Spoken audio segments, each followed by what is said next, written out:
Fast Forward Productions. The women are speaking.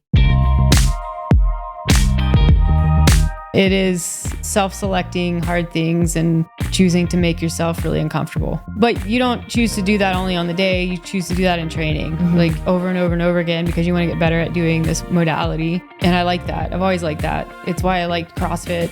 It's why I like running. I like self-selecting that. I enjoy running. I probably feel about running like you feel about gravel biking. I'll do it. I like getting better at it. But this for me is something that is for me. Hey everyone, this is Meredith. You are listening to the Afternoon Snack Podcast. On today's episode, we're going to talk about the Bootlegger 100 bike race that I just did a couple weeks ago in Lenore, North Carolina.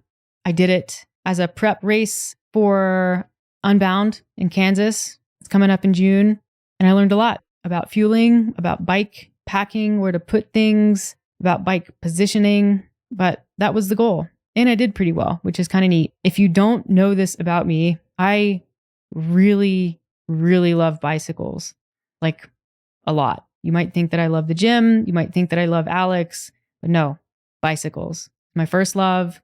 I'm glad that they're back in my life in a big, major way, and am genuinely excited to be doing a little racing on them. So we're going to talk about fueling strategies leading up to and during the race, what went well, what didn't go well, and a little bike racing technique tips and tricks for you guys out there that are racing bikes too. So I hope you like it.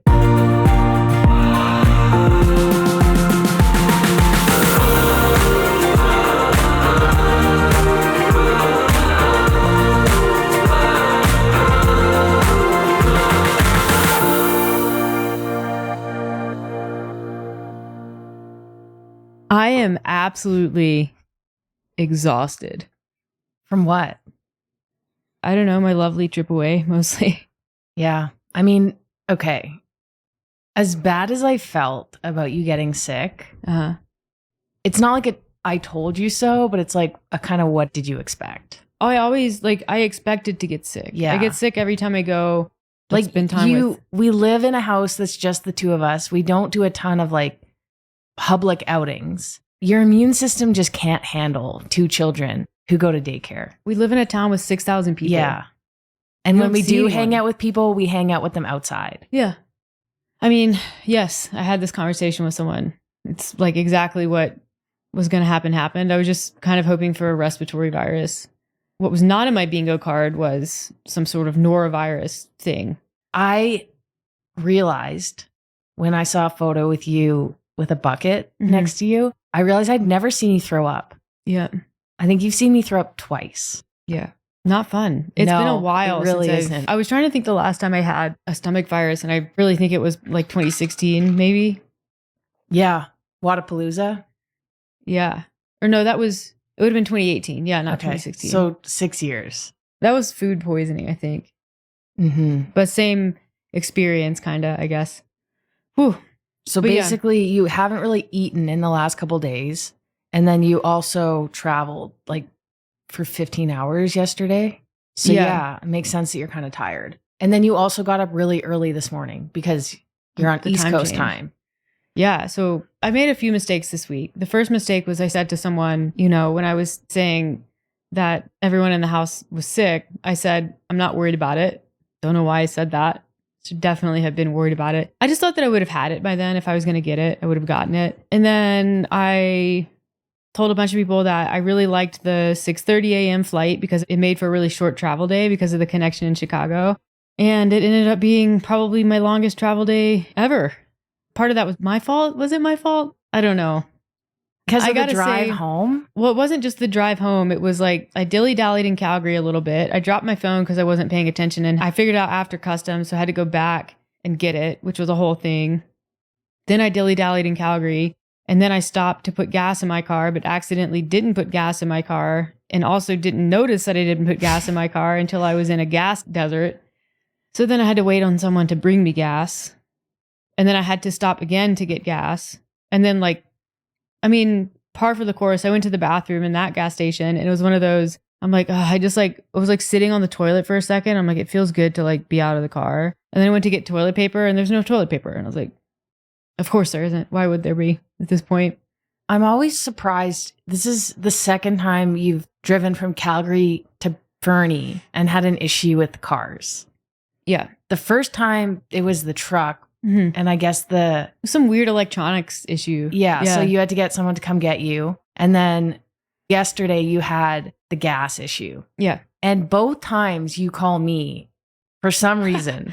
I don't know. And so I have to tell you to call AMA or BCAA. We used to have AMA, which is Alberta Motor Association. I'm not exactly sure what it is they do. It's like a registry. They come save you. They have people who change your batteries in your cars. Like, it's kind of what you do when you don't know what to do. You call AMA. And I always give you your membership card because I do that membership. And I'm always like, here's your card. Put it in your wallet. It has the number you need. Call this if you're ever in trouble. And the first thing that you do when there's an issue is you call me. Well, I want you to know that there's been an issue also. Yeah, that's fair. But I feel like it would be better if you called BCAA and then you called me after saying, don't worry, BCAA is on the way. But now you know for next time. I don't know why I do that. Yeah. And then I'll be like, okay, do you have your card? And you say, I don't know. It's like, okay, now is the time to check your wallet. I don't know. There's things that happen. And like, I feel like if it was a flat tire, I'd be like, oh, I got that. But if it's something I can't solve, I'm like, well, I don't know who to call. I never had whatever the American equivalent of this is. I'm in the middle of like farmland, nowhere. Honestly, looking for... You're lucky you had service at all to call. I know. I was driving because I realized what had happened. And I realized it right at the moment where I didn't have service. So here, to paint the picture on how this happened, Meredith is one of those people that puts the gas on and then goes inside and goes to the bathroom or like gets a snack or whatever. And then comes back out and the gas is done. And then you take it out and you put it back in the machine and then you drive off. But every time I get in the car after I filled up, there's like quite a bit of satisfaction I feel when I see the gas meter go from 0 to full. I always look for that. Clearly you don't. No, I don't. So you just pulled off. Well, yeah. And I'll say I usually... And while you were inside, the gas wasn't pumping. No. So you got out. You didn't even notice it. It said $0. I just I pre-authorize it for $100 or whatever and just let it go. That's what I always do. It doesn't matter to me if it's $100 or $92. Like, it is irrelevant. And so... But you didn't see how much it was. No. And you wouldn't... If you had looked, you would have seen 0 or 5 or whatever it stopped at. Yes. Okay. It didn't It's just even... so weird to me. I don't but think I guess it you even were started. flustered. Yeah, because I usually, if I go multitask, I'll almost always make sure that it's actually pumping, because sometimes you'll like start it and then it'll be like, click, just kidding. Yeah. And then you have to start it a second time. But I was so flustered because of all of the things. Like the gas door was stuck and that took a minute to figure out. I really had to pee. I really needed to change my tampon. And then like, there's like an old man sighting a BB gun in the gas station that I didn't realize. He turned around and like pointed it at me. I don't know if he didn't realize he was pointing it at me, but that was like, this is super weird. And the guy behind the counter was like very concerned. And so I just wanted to get out of there. And I did get out of there. Did you buy anything at the gas station? No. Okay. Yeah. Just curious. No, it was literally like walk in, get the key. I mean, the old man with the BB gun was taking up like the entire entryway. You couldn't get in. That's so weird. It was bizarre. It was like one of those country old men who probably just like wanders around to gas stations because he's got nothing better to do. Whatever farm he belongs to, they're like, just go leave because you're going to do more damage than good. Well, I'm glad you made it. Me too. Yeah. The guy who showed up with the jerry can of gas was like this big redheaded Irish guy with a like proper Irish accent. I was like, I don't know. I just like wasn't expecting you to be Irish. Is that why you decided to wear green today? Yeah. In his honor? To say thank you. Yeah. Mm-hmm. You should text him a photo and say, thanks again. Wearing green for you. I did. When I pulled off, I sent him a pin and I said, I pulled off by the cattle farm, which is funny if you know that area because all there are cattle farms. Yeah. I said, you know, the one. But anyways, he made it. Yeah, it was a whole thing. But here we are. I'm back. Really tired. But I did think it would be a neat opportunity to talk through, I guess the time away generally, like how that is for us. And then also it was part of the reason I went was for a bike race and specifically to test out some eating and drinking strategy. So I thought maybe we could talk about that, given that we are occasionally a sports nutrition company. We do that kind of thing. So yeah, feel free to ask me any questions you got there. Okay, Alex. well, should we talk first about how it is to separate? Yeah, Because we spend so much time together. Yeah, I mean, all of our time. That's why I have a therapy appointment next week. Okay, I'm not going to take offense to that comment. No, I mean, no, sorry. You have a therapy appointment because you can't act nice to me because we spend too much time together. Is that what you meant to say? Yeah, the boundaries are hard. And sometimes if you're in a relationship with the person that you work with and spend your days with, you probably have noticed that while you do your best to make sure that they get the best of you, sometimes they also get the worst of you. Yeah. And then when sometimes becomes most of the time, it's tricky. Yeah, too often, but work in progress. Always. So on that note, it's nice to have a break, I think. And not in a bad way. There's like a missing, but then there also is a relief. I find when I'm here by myself, you don't often spend time here by yourself. No. There's only been a couple times where I go to Calgary. I would say generally I don't get a lot of like prolonged alone time because often my alone time is traveling to spend time with other people. Mhm. Whereas you actually get to like be alone. Yeah, and Yeah. it's nice. I would like that too. Yeah, but it does bring back a familiar long distance longing that's kind of like baked into gay relationships often. Yeah. But I would say we don't talk that much when you're gone. How is that? for Whereas you? before, when we were long distance, it was early on in the relationship. So we were in contact a lot more frequently. Mhm. Whereas we might go like the whole day without texting. And then maybe I'll get a call at the end of the day. I'd say from like you. probably 50% of the time. Yeah. Which isn't the worst thing. I think it's nice for you to spend time without being on your phone all day talking to me. Mm-hmm. And I'm not really the best on the phone anymore. You're- I'm out of practice. I think you've gotten worse. Yeah. Because sometimes I'll be talking and then I'm like, hello? You're like, yeah, still here. Like there's something off with our timing on the phone. Yeah. I don't know. You pause for like a weird amount of time. Yeah. So I spend a lot of time cleaning and organizing.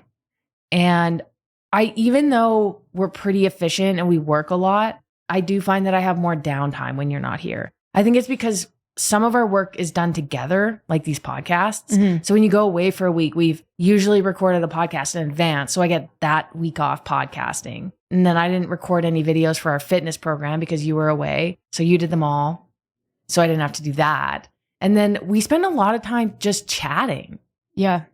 So without that, that really opens up at least a couple hours a day. Yeah. You do get a lot of time. Yeah. So I ended up watching a couple seasons of Below Deck. Mm. Kept me Classy. company. Classy choice. I like it because I can watch it while working, doing some work tasks, Mhm. and it keeps me company. It's not just silence Yeah. all the time. But you don't really have to really focus on it. And then it's also nice when you return. Yeah. It is nice. Just right back into the swing of things. Sometimes it takes a day or Yeah. two. It is this time. Yeah. Yeah, it's nice. Like I said, it's different for me because I'm not getting that alone time. And so it's a lot of times I'm picking up a little bit of work with content and stuff Mhm. like that. It's nice. You're not necessarily like making joint decisions in the same way. Work gets automatically delegated. You don't spend as much time sort of talking about things. Yeah, it is. It's different for sure. But always nice to come back because there's a familiarity to it and a comfort and routine and that kind of thing. Plus the animals. I miss the animals. I missed your cooking and I missed our date night, Yeah. and our probably dinner your- out on Fridays. Your morning coffee. And that. I did miss that. Yeah. So tell me about the race. It was 60 miles, Yeah. gravel bike. Yep. You had a new bike that you had been on a couple times before. So you went in, what was it? Probably 2 to 3 months ago, Mhm. Ridley Cycle in Calgary to get fitted for a bike. Yeah. With your eye on, and if you're a bike connoisseur, you'll know, but you had your eye on a A giant revolt. giant Revolt in a nice light purple. It was a nice. It was a nice looking great, bike, yeah. nice looking bike. And Yeah. then I went for a run while you were getting your fitting, and I came back and you were on a trek. Mhm. So, And I ended up- wasn't planning on buying a bike that day either. I knew I was going to buy one in the coming weeks. And then with the Fit, like the Giant they didn't have in stock, I was going to have to order it. And then the Trek they did have in stock. And they had a Giant, a similar one in the same size. And so kind of pulled that out. And just like out of the box, the Trek just fit better. And the guy doing the precision fit wasn't a sales guy. He's like a PT that just works there and does bike fitting because he likes doing that. He said, I'm not here to sell you a bike. That is not what I do. But I will tell you that I've ridden a lot of different bikes, specifically road bikes, but also mountain and gravel. I've ridden a bunch of different brands. And I'm always happy when I go back to Trek. Like it's a really comfortable bike. It's a really solid bike. And the warranty on them, I didn't realize the warranty is so good. Like it's lifetime warranty on the frame and the wheels. And then 2 years crash warranty on the frame and the wheels. So if you sold the bike, would the warranty carry over? Trek has a second owner warranty. Wow. Yeah. So it's the best warranty in the business for sure. But when you think about it, I'm going to take that thing down to Kansas and just beat the shit out of it on the hardest gravel in the world, like carbon frame, carbon wheels. And if I break it, if I crash and something gets damaged, they're just like, no problem. Here you go. Hopefully you don't crash. Yeah, I don't want to crash. That would be bad. That would hurt. But yeah, I haven't gotten a lot of time on that bike because it's been winter and can't ride it around here in the winter. So I've been doing a lot of trainer rides, a couple of longer rides on that bike. But the purpose of this race, I was trying to find one in April, basically to be a pre-Unbound, which Unbound is the big race in Kansas that I'm doing. The 100-miler. Yeah, just kind of a prep race, something a little shorter to feel out the bike, get some strategies in place, nailed down, figure out what works, what doesn't work. So that's why I did this. And there's nothing really on the West Coast. So I started looking on the East Coast around the time that I was going to North Carolina. And conveniently enough, this was on the weekend. So the race is called Bootlegger 100, and there's a 100-mile distance and a 60-mile distance. And it's out of Lenore, North Carolina, which I think I've maybe stopped in one time. It's just this very small town on the way to Boone, right on the east side of the Appalachian Mountains. So essentially the course was you ride out of town and then get on gravel and just start riding around in, the lower east side of Pisgah National Forest. It was really beautiful. It actually was an amazing course. So the prep going into the race, training wise, I've been doing one very long ride per week, like 2 to 3 hours. And then just a couple shorter, like some sweet spot training, usually an hour to 90 minutes, nothing shorter than like 45 typically, but just accumulating a lot of time on the bike. And from a nutrition standpoint, it's really easy to eat on a trainer. Like you can literally like sit your food on a table next to you. It's not hard at all. Like obviously logistically more difficult to eat while you're riding a bicycle. I'll talk about that in a minute. So I haven't done a carb load in a while. It's been, I think, since my last half marathon. So like 2021. So I wanted to try out the creatine strategy that I talk about all the time that I personally haven't tried out. The research on that's really cool. And it's basically like you do a 6 or 7 day lead up of just a normal creatine intake, which I normally do. And then for 6 days, you do 20 grams a day. I think the study was split into 3 doses. I split it into 4 doses. So you're taking in 20 grams of creatine per day. And then the last 2 days correspond to a carb load. For me, I was around 600 grams of carbs on the final day. And the idea there is that creatine increases your body's ability to store glucose in the form of glycogen by a significant amount, like 53% or something. So I was like, I'll just try that. I know I tolerate creatine really well. So that's what I did. I didn't have any bloating or anything with the creatine, but I always make sure, especially this time, to just drink a lot of water with it.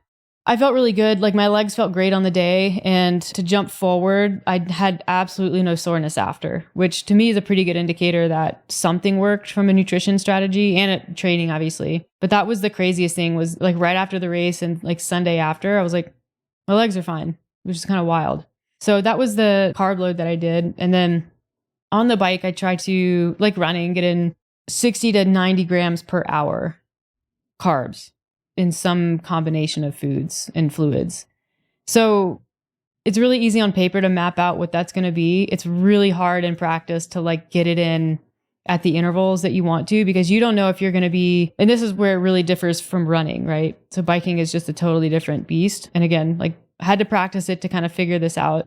But if your plan is to eat every 20 minutes on the bike, you could be, midway through a category 4 climb at an eating interval, which is not when you eat. Like you don't want to eat there. You could also be bombing down a descent.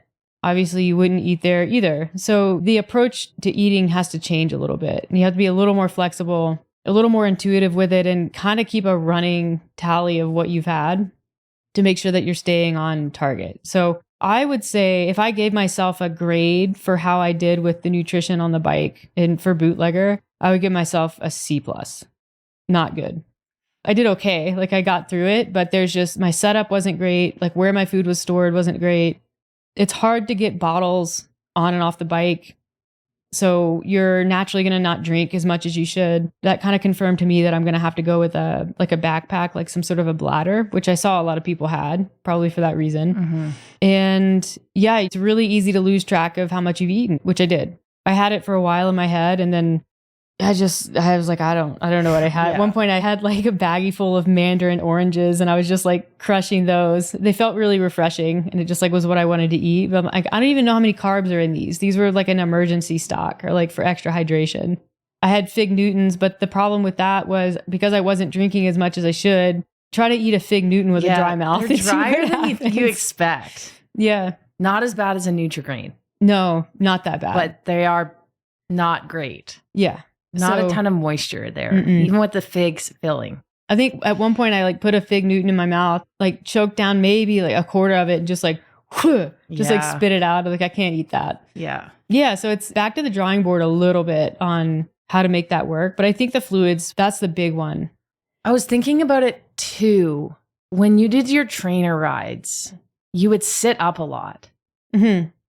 because you can, but also because you would like be texting or on your phone, like for a 3-hour ride or even a 90-minute ride. If it's after work and you've got some things, you've got text messages to respond to, it's convenient that you can put those two together. But at the same time, when you were complaining about, and you'll probably get to this, your back, just as we're talking about the trainer rides and the differences between trainer rides and being on the actual bike, I wonder if you might be able to be on your bike more in this next month Yeah. outside. But I wonder if you might be better off when you're on the trainer, not sitting up as much to train your back to stay in that bent over position more frequently. Yeah. Or without breaks. Well, yeah. So I'll talk about the bike setup too in a minute. but okay, I'm jumping ahead. It was on my mind. Yeah. You want to practice like you're going to play. You know, with that said, the time on the trainer is also invaluable. So if you have to, for me, I was doing some multitasking from time to time on it, which required sitting up, and I'm aware of that. So you want to be, you know, are you sitting up to multitask? Or are you sitting up because you're uncomfortable? And if you're sitting up because you're uncomfortable, do you need to address that in a different way? Mhm. I think. Yeah. So I have like bike bags, and the top tube bag is this little one. It's really convenient because it's right there. You can I have my phone in it, all my stuff. In case someone called you. Yeah, I don't know. I just like felt like it's where the important stuff goes. Okay. And the gravel was in great shape. Like once we got on it, I was like, this is pristine. Like if you ride around in Fernie, you know how potholy it gets. Like there was none of that. It was just smooth. It was perfect. I was like, this is amazing. This is so great to ride on. So we had done the first or the second climb, and I'm coming down. So I'm like cooking, going pretty quick. And there's just this pothole that came out of nowhere. Like partially it was because I wasn't looking for it. I can imagine how it came up quickly and you didn't see it, because that does happen Mhm. often when you're driving a car as well. Yeah. You know, it happens. Yeah. The passenger sees it. Yeah. Somehow the driver misses it. That's what suspension is Yeah, for. right. Gravel bikes don't have suspension. Neither did our old Ranger. Mm-hmm. Yeah. So anyways, when I saw it, I was like, it's going to be more dangerous for me to try to avoid hitting Mhm. this than to just hit it and do my best. And I said, like, the good thing about coming from a mountain biking, like doing a lot of that, is bike handling is definitely better than a lot of people that were out there. And like, you know, I can hit something hard and deal with it. That top tube bag though, cannot deal with it. So I hit that and just like, it's like a magnetic closure, and it just opened and ejected all of my stuff. My phone went flying out. I had 2 bags of gummies. One was open. My fig Newtons, my peanut butter and jelly sandwich, my emotional support chapstick. And I'm going the 40, 45 kilometers an hour at that point easily. So it takes me a second to stop and get out of the way to make sure I'm not going to cause an accident, and then turn around and like ride back up the road and figure out where, like, I was like, I don't know where any of this stuff's going to be. The phone was in the pothole somehow. I don't know how that even happened, but it was laying camera up in the pothole and also running. Like somehow the camera was recording. And then I was able to find my fig Newtons, the gummies, the chapstick was MIA, and my peanut butter and jelly sandwich was MIA. So collected some of it, got back on the bike, took off. But yeah, a little annoyed because a group of women rode by and I was like, shoot, I'm supposed to be beating you. So that was that. But yeah, all in all, I held pace pretty well. I wanted to come in under 4 hours, which I did. And that was good for second, which was kind of neat. Arbitrary finish. I kind of wanted to win it, but there was definitely a ringer in the 60 for sure. Wait, how many minutes did you get beat by? Oh, I think like 18. Oh. It was not close. She was like 5'10" and mostly legs. I saw her. Okay. I just assumed she was doing the 100. Yeah. And I think she's one of the people that like born on a bicycle. Oh, okay. Yeah. She had like a Asheville jersey on, so probably rides a lot in the mountains like I do. So I didn't have that advantage, but just looked like a very powerful woman. Yeah. Yeah. Which I was like, go get it. So yeah, anyways, so from the bike setup standpoint, quite different from the bike that's on the trainer that I've been riding on. The Trek actually fits me. It's exactly how a bike should fit me, but it's just different. So my low back was smoked at the end of this. Not to the point where I couldn't ride, but it was pretty uncomfortable. So I'm like, this is sort of concerning given that, Kansas is like double the distance. And probably more difficult. In certain ways, yeah. So I started researching low back pain bike. And a lot of it is, people who have their seats up too high. I'm like, I don't have that. People have their cleats in the wrong position on their shoes. Okay, don't have that. People who don't have great hip mobility. Well, I have phenomenal hip mobility. So all of these things, like none of it was really checking out. So then it's like, okay, egregious bike fitting issues. And I'm like, well, it's not that because my bike fits me really well. But I guess I found this one video and it turns out it was this professional cyclist, and he was like, every single season when I start doing a lot of mileage, I get this low back pain, and it doesn't make any sense because I'm a professional cyclist. So why is this happening? And I guess it's because, and this makes a lot of sense, if you're using only your low back to kind of support yourself in that position, then your low back's just going to get really smoked. So essentially, he's like, it's not your low back that holds you up. It's at least 50% like your abs, your core. You have to kind of like teach those how to engage on the bike so that they're doing some of the work and taking off load from your low back. And when I think about it, I do so much with my low back in the gym that I think it's probably just really prone to being the dominant like structural support. So like that makes sense. So I have things to work on there. And I do think I'm going to raise the handlebars maybe like 10 mils just to make it a slightly less racy position for Kansas. And I got a new saddle because can't do that saddle again.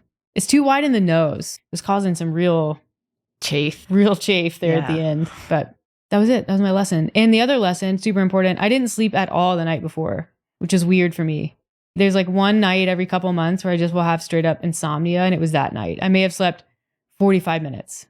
That would be at the top end. Like I literally just laid awake all night. And so I kept telling myself the next day that it's not going to matter. Like there's research that shows that one night of sleep doesn't affect performance. Because that's one of those things that would be so easy to just like get in your head. Like self-handicap for sure. I didn't sleep. I didn't, I'm going to feel like shit. And then you do feel like shit because you have told yourself that you're going to. I've had enough bad sleeps before athletic events that like I kind of know what that's like. There's someone who once said there's never been a world record broken on a good night's sleep. And that's something that I try to keep in mind too. It's not to say you want to get into a habit of not sleeping well and just trying to push through that, but one night is not a problem. My dad used to say it's the night before the night before. And I was sleeping like a baby that night. So that's the bike race. The next one's in June. I got really lucky because it wasn't that hot. It was like low 70s for temperature. Apparently Kansas can be quite hot. So Yeah, that's gonna be I feel like Kansas is going to be a real adventure. Kick in the tit. That's what that's for everybody. Be. Yeah. So I'm excited. But yeah, I think you definitely need to get your nutrition dialed in. Because you're going to have to go another 40 miles. Yeah. That's not insignificant. No, I'm going to have to bring the pace down a little and then definitely do a little more with electrolytes. I did some electrolytes, salt sticks and stuff, but I just didn't have the need. We'll do some more practice around Fernie. Did you stop to pee? No, I didn't think I would have to either. I was sweating enough and that doesn't happen to me really in races and things. Your body, I always tell myself if I feel like I might need to pee, that my body will just absorb it back. And I know it doesn't work like that, but it does kind of go away if you stop thinking about it. I did go pee in Chicago, but I haven't had to in other races. I also really limit fluids the morning of. Yeah, I do kind of the bare minimum, like what I recommend people do. I do that, and then I don't do more than that. Yeah, I stick to fluids in the event. Like I need as much coffee as it takes to go to the bathroom. So sometimes that's only like half to 3/4 of a cup. Oh, I didn't go to the bathroom. I didn't poo. Oh, yeah. Wow. Talk about something else you have to accept. Yeah. Yeah. But that has happened to me before too, and I'm not as weird about it as you and your family are. So some mornings you just don't poop, and that's fine. I was telling my run club group, because they were all asking, like, what about going to the bathroom? And most of us who have had experience with races, and I remember my first marathon in San Francisco, like a while back, my mom, because I remember thinking, like, what if I don't go to the bathroom? And she was like, you will. Your body knows. And For me, I've always been able to go. Also, nerves really like cause me to go. You get the nervous poops. Yeah. Some people are the opposite. Mhm. But anyways. I try to, if you go, you go. Yeah. And if you don't, you don't. Did you go later on in the day? No, I don't think I went until the next day. Okay. Yeah. So, and then I really went the day after the next day. Probably with all the like carbs. Okay. One question for after the race. How was your appetite? It was low. Yeah. Which I was expecting because it usually is. Like, I don't have a big appetite at baseline, and it's often impacted by sporting events, especially endurance events. I'm like, not real keen to eat for a few hours. So I had half a sub and a Coca-Cola, and that was it. Yeah. What do you like? Because 4 hours on a bike, and it's going to be even longer, potentially 7 in Kansas. What do you like about that? Because most people are, and gravel riding, I love endurance. Mm-hmm. I'm not gravel riding. It's not fun for me. Like, it's bumpy. It's uncomfortable. Again, being on a bike for me isn't the most natural position. Maybe I've ridden in the past, but never like a lot. Yeah. So mountain biking is kind of the maximum that I'll do. I'm not really interested in like getting on a spin bike or road bike. 90 minutes, I would say. But why? What do you like about it? I'm not saying that no one should like it because it's to each their own. But what is it that you like? I like the gear. Yeah. But beyond that, you do like the gear. Yeah. It's just another way. I mean, it's type 2 fun. It is self-selecting hard things and choosing to make yourself really uncomfortable. But you don't choose to do that only on the day. You choose to do that in training, like over and over and over again, because you want to get better at doing this modality. And I like that. I've always liked that. It's why I liked CrossFit. It's why I like running. I like self-selecting that. I enjoy running. I probably feel about running like you feel about gravel biking. I'll do it. I like getting better at it. But this for me is something that is for me. Like, I don't compare myself to you. I'm not doing it just because. I really, really like bikes. I've always really, really liked bikes. They've been a part of my life since I was in high school. I got a job at a bike shop and I got into racing and riding road bicycles and got into mountain biking when I moved to Raleigh. I've been riding bikes for a really long time. And I'm better at that. I'm better at riding them now than I was when riding bicycles was the thing that I was more focused on, which is kind of neat because that just speaks to where my fitness is. The difference between biking and running is like the way the effort feels. So running is kind of steady state a lot of the time, especially if you're running half marathon distance. You're kind of finding where that, line is. What percentage of your critical speed are you able to sustain and run at without falling off? Like, that's the goal. That's how you run fast. You figure out what you can sustain that is extremely uncomfortable, but ultimately sustainable. Cycling, unless you're doing, time trial or velodrome or cycling in Ironman, but even then, probably not so much. That's not how you do it. You're not doing percent of critical speed or power work. It's bouts of effort. It's kind of like fighting in a way, because it's how well are you able to understand the terrain that you're on, push yourself, handle your bike, which that's a skill in itself. Get to that red line, which is hugely dependent on what it is that you're riding, grade, how long it is, what you rode right before it. There's so much nuance in understanding what your physical capabilities are in any moment. It's probably a lot like trail running, like people who are really good at that.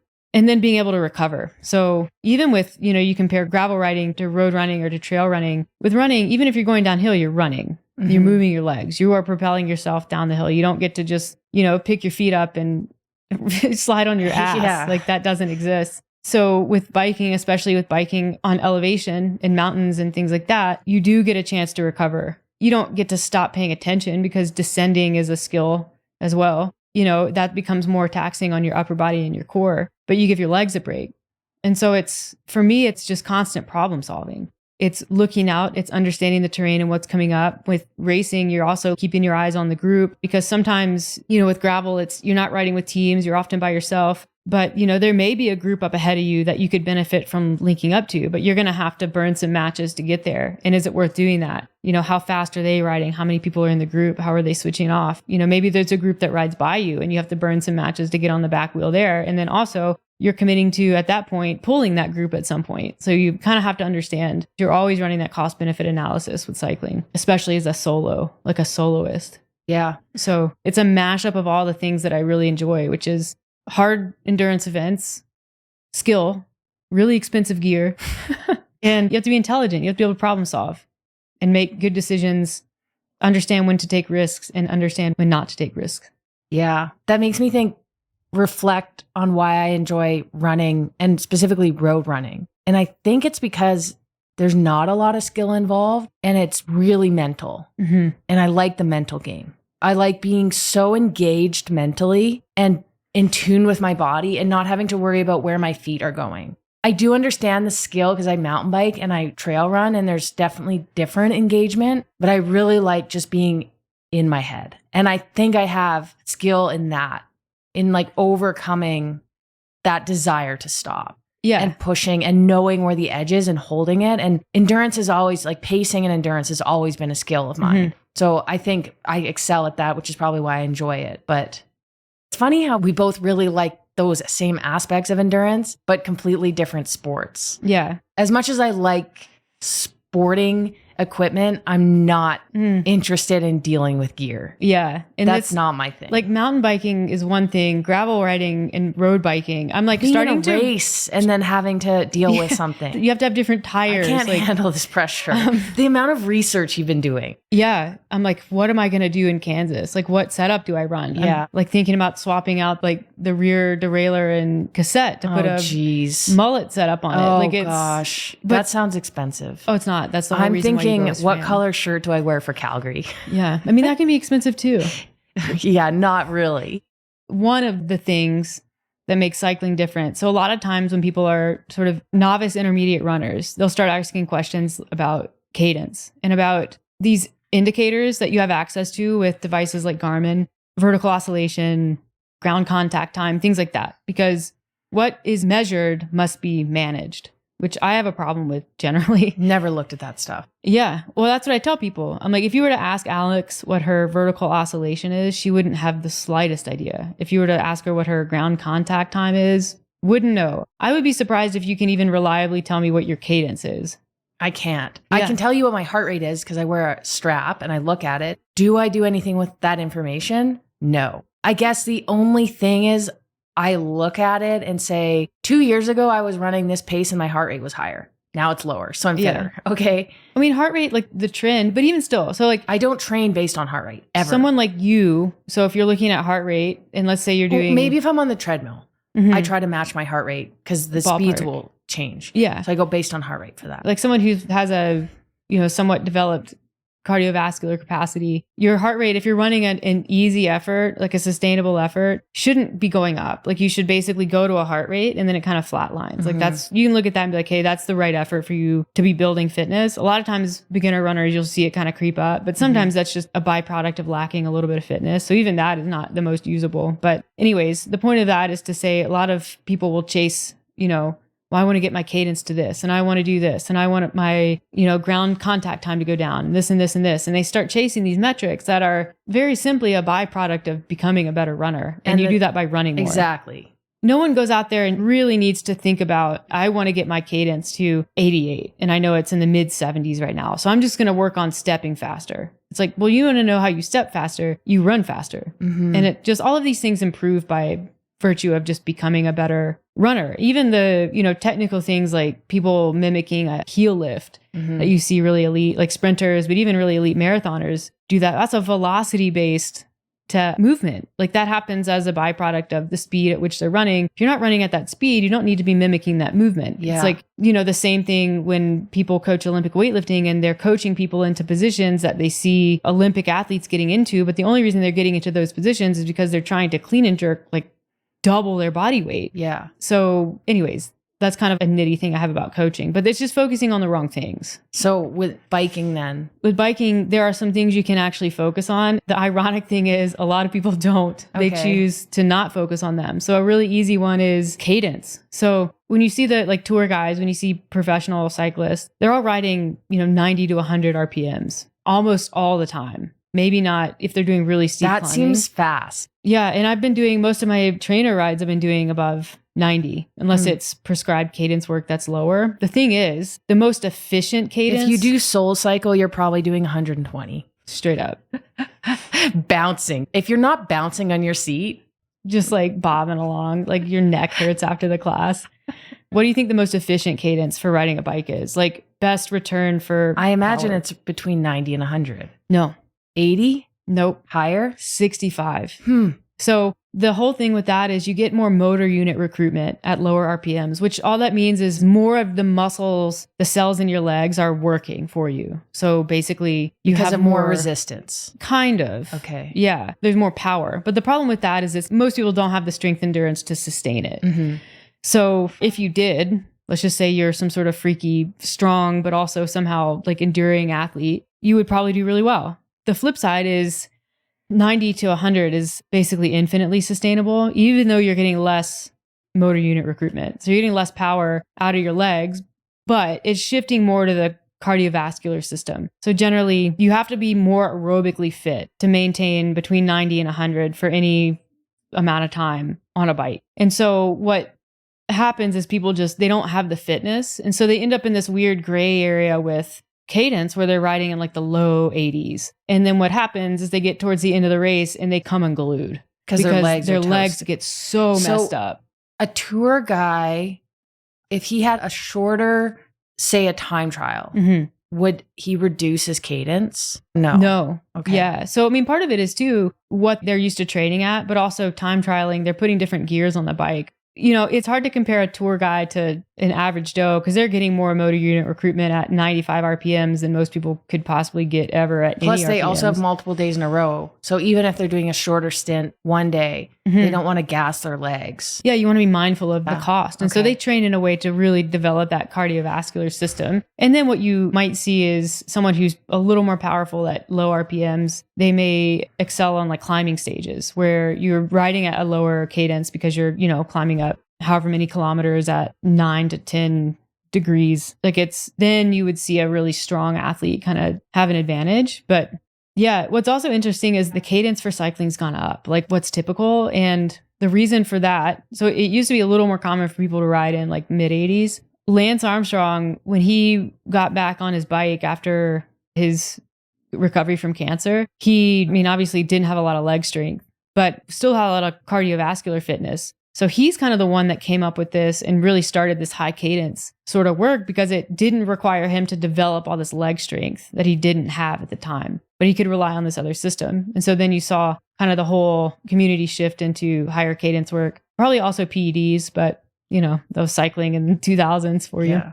But yeah, that's just to say a lot of people don't put a lot of emphasis on cadence. And then you don't realize if you're kind of just casually riding around on a bike, this is where I think trainer riding is really, really valuable unless you can get on really flat stretches and actually be disciplined and do cadence work. Because a lot of people they'll ride up or just be casually riding at, 75 to 85 RPMs. And then they ride down and then they ride up at 75, 80 RPMs. And they're not really developing any cardiovascular fitness because cycling's not a great developer of cardiovascular fitness unless you're doing it right. It's like a good exercise. It'll never compare to running unless you are able to train it appropriately. Thanks. I learned a lot. I could keep going.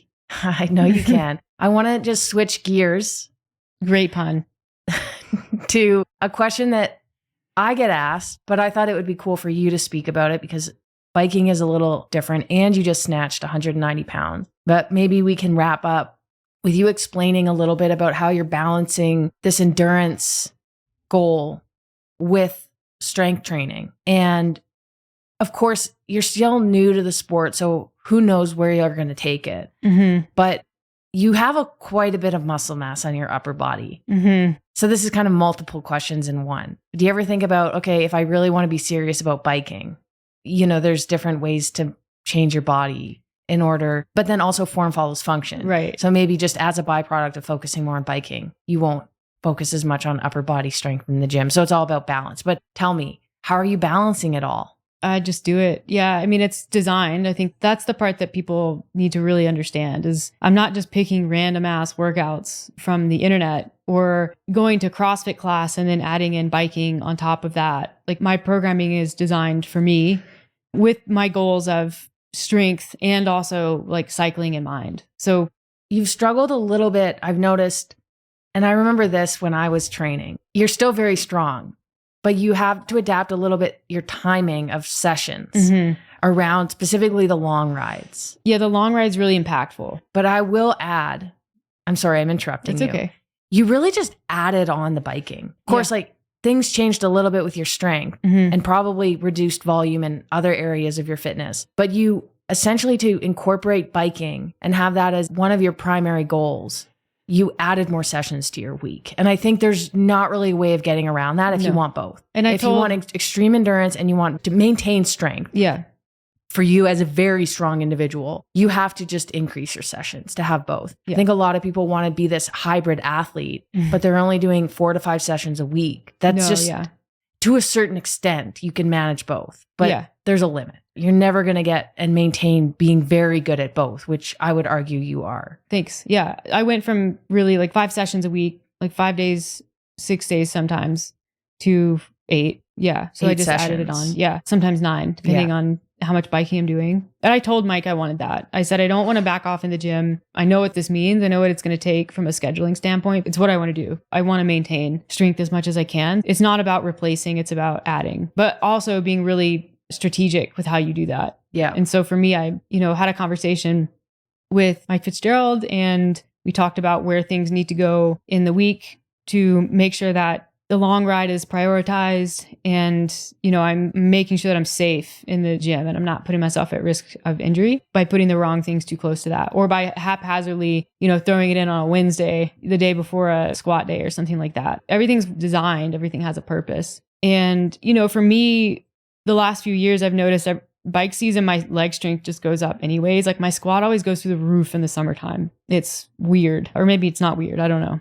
So that just happened a little bit earlier. And then like general programming design, my volume has come down a little bit in gym training, but I've kept a focus on the core lifts. So squat, press, deadlift, and then the Olympic lifts, clean and jerk and snatch. I'm still doing a ton of that, but a lot of the accessory work has gone away. And the really leg heavy conditioning work has gone away because I'm doing that in cycling. So the focus really is more on developing and maintaining strength. And I would say developing because I've gotten stronger. And then touching on some intensity that I don't get on the bike. So more interval type work, mixed modality, that kind of thing. Things that I just like to do. And gymnastics. But yeah, it's all designed with the goal in mind. And then, did I notice my upper body on the bike?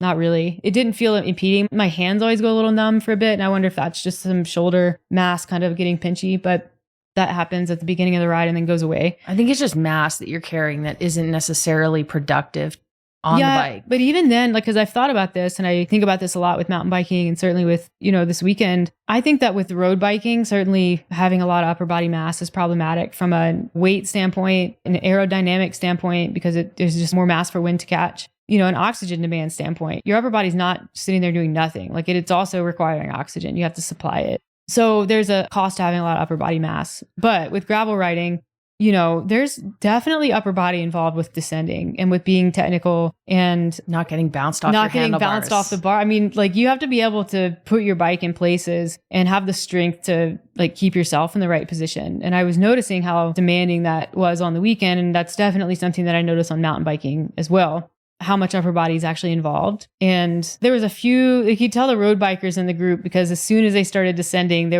was like they would climb really well and then just had absolutely no cojones on the descent and just not good bike control, I rode bike for years. You don't ride through gravel. If you see gravel, you ride around it, or you definitely don't try to turn on it. So there's just kind of this mental block, but not the most physical type of biking for sure. But the ability to be dynamic with the front end of your bike is really important. So I don't even know that upper body mass is necessarily a huge problem unless you're like bodybuilder type, and maybe that would become a nuisance, but I like it.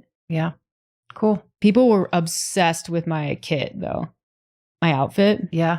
Because Peppermint's a Canadian company. I don't think anyone had seen it before. Oh, okay. Like the number of people who I passed or who saw me, they were like, "Where'd you get your kit?" Just over and over. Like, I shit you not, I got 30 comments or more. Really? Yeah. Wow. Yeah. Like, where did you get that? Like, what is that company? Sounds like you got more comments about your kit than I got called Bud when I was on my trail run. Nice job, Bud. Keep it up, Bud.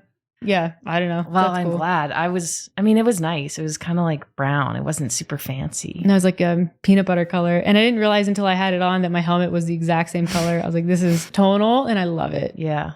Well, good job. And I'm happy you're home. Yeah, me too.